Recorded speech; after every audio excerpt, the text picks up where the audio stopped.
Captain James Reed stood on the observation deck of the ESS Pathfinder, gazing at the unfamiliar star system displayed on the holographic projection. After 15 years in deep space, the crew of 37 had grown accustomed to disappointment. Countless planetary surveys, numerous atmospheric analyses, and endless signal scanning had yielded nothing but barren worlds and empty frequencies. "Captain, we've detected an anomalous energy signature from the fourth planet," Lieutenant Anna Wilson reported, her voice betraying a hint of excitement that had become rare among the crew. Reed nodded cautiously. "Run a full-spectrum analysis. Let's not get ahead of ourselves." The crew had learned to temper their expectations. Humanity's first interstellar mission carried the weight of Earth's hopes, but the vastness of space had proven more desolate than anticipated. Their mission, to find evidence of intelligent life, had begun to feel like chasing ghosts. 3 hours later, the command crew gathered in stunned silence as the sensor data streamed across their displays.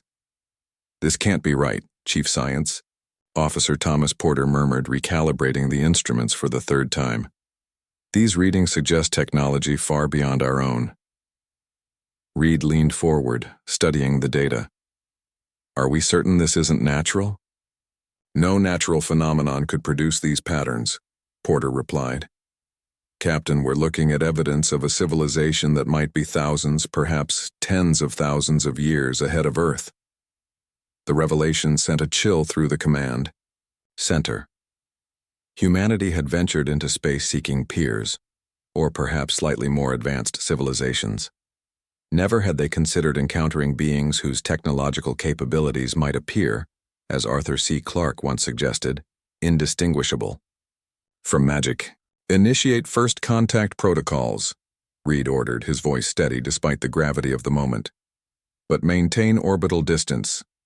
We observe only." For days, the Pathfinder monitored the planet from a respectful distance. The civilization below showed no outward signs of having detected the human vessel. Though with their apparent technological capabilities, Reed suspected they were simply choosing not to acknowledge their visitors. On the 7th day, everything changed.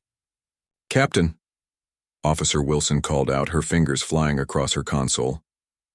"We're receiving a transmission. It's in English." The command center fell silent as a voice, melodic yet distinctly artificial, filled the room. "Greetings.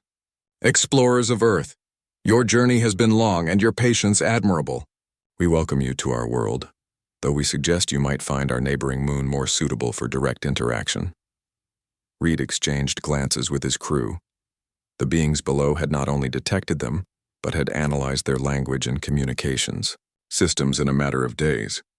Following coordinates provided in the transmission, Reed led a small team to the indicated moon in one of the Pathfinder's shuttles. What they discovered defied all expectations: a perfectly Earth-like habitat constructed within a massive dome, complete with familiar vegetation, atmospheric composition, and gravity. They were met by a being that appeared almost human, save for the subtle luminescence of its skin and the unusual depth of its eyes. "I am Ven," it explained, its voice matching the one they had heard aboard the Pathfinder.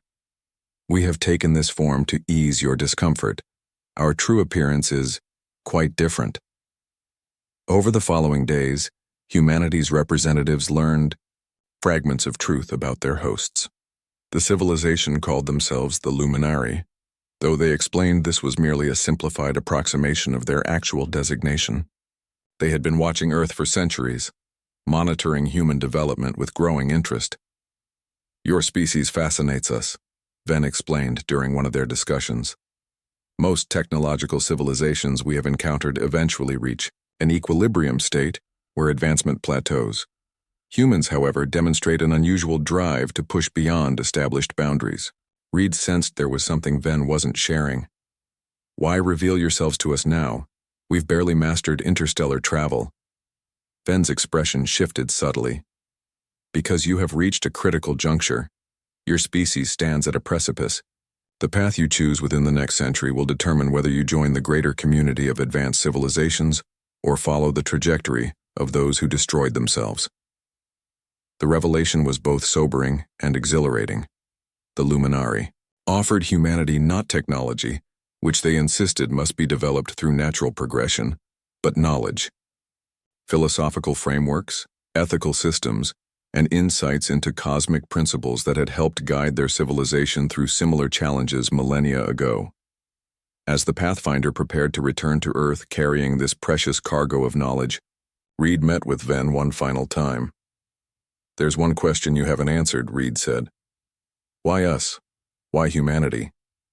Ven's luminescent features softened. "Because of all the species we've observed, yours possesses a unique combination of traits, resilience, creativity, and compassion, that we believe may one day surpass even our own achievements." The journey back to Earth took another 15 years.